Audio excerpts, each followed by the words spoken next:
Hello and welcome back to Watch A Studio, coming to you from the Comox Valley on Vancouver Island, here in the traditional territories of the Comox and Pentlatch Coast Salish people. We're so excited to be bringing you part 2 of our 3-part series for Print Austin. And yeah, Andy's going to explain where we're at.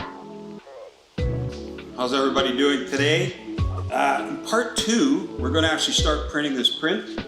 We're going to be working on some holographic foil here.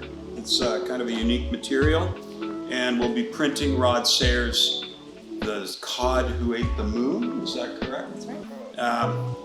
We're going to show you how to set up for a split fountain, which is a nice, a really cool thing that we can do in screen printing. You get a color merge going from one color to the other. So we'll show you some tricks on that, and we're going to show off our little rabbit press here. This is a vacuum table that you could build.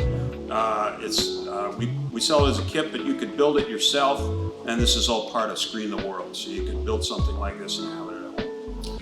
So, with no further ado, let's bring you some screen printing from Vancouver Island all the way to Austin, Texas, and around the world. Okay, let's go.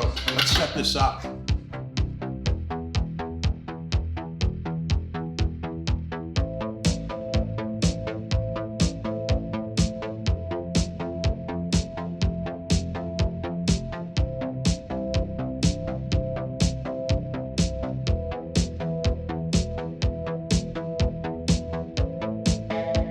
Okay, here we go. We set it all up a little bit. The only thing I didn't show you is I put a little lift here to lift the screen off, so we've got good off contact on this.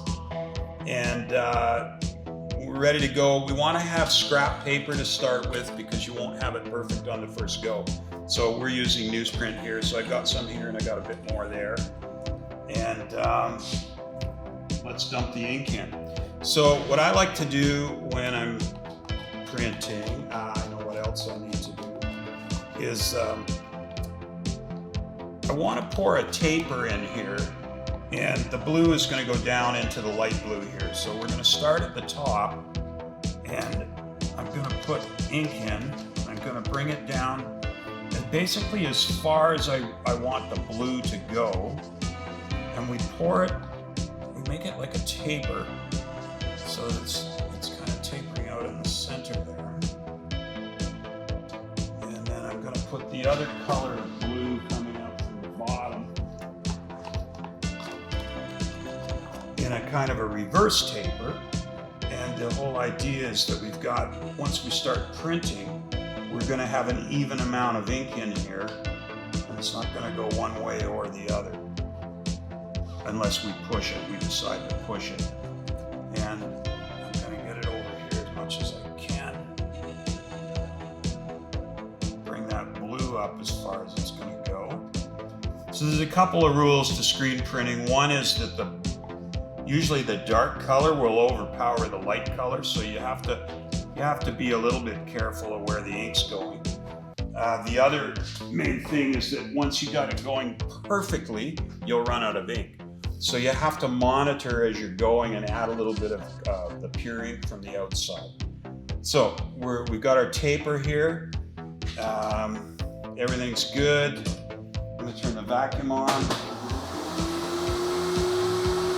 So I want to just pull a flood here.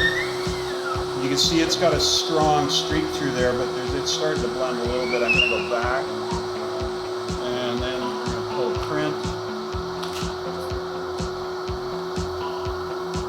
Lift it off nice, so that's good. I'll watch for that. So I'm going to do a little shimmy here, just kind of mix it up.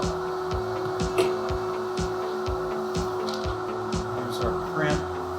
We want to look on it, make sure there's no spots or voids there. Looks good.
the end of here, at the end of the run, and it's kind of, I call it screen painting, and it's kind of a fun thing to do with blends. You get a unique print every time.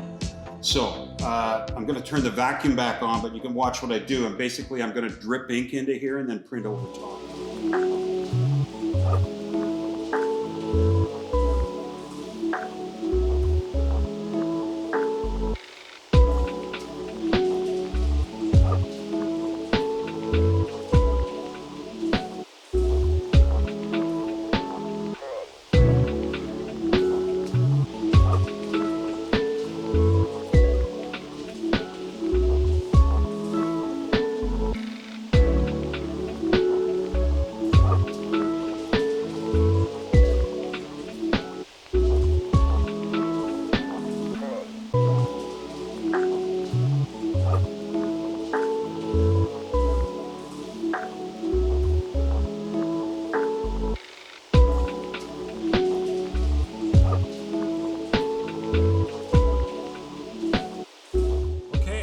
That's that. We cleaned it up. We're going to wrap it up for today. I think it turned out pretty nice. We got some good looking prints. I hope you enjoyed it. That was part 2. Come back next week for part 3. We're going to add another color to it. And then we'll see you live when we put the last color down. We'll see you live in Austin at Print Austin, February 6th at 12:30. See you from Vancouver Island.